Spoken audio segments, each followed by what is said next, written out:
प्रजासत्ताक दिन आपण का साजरा करतो?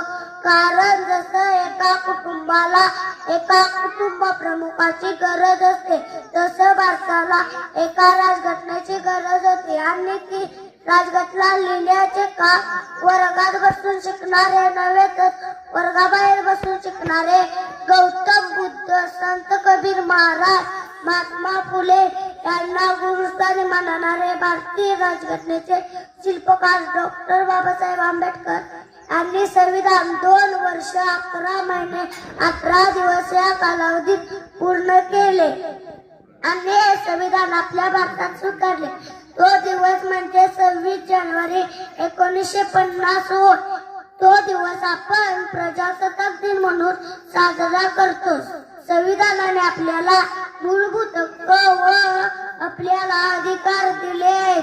संविधानाने आपल्याला मूलभूत हक्क व आपल्याला अधिकार दिले आहेत. या देशात कोणी कोणाचा रिमोट कंट्रोल होऊ शकत नाही आणि बायको नवऱ्याच्या दाखत राहू शकत नाही.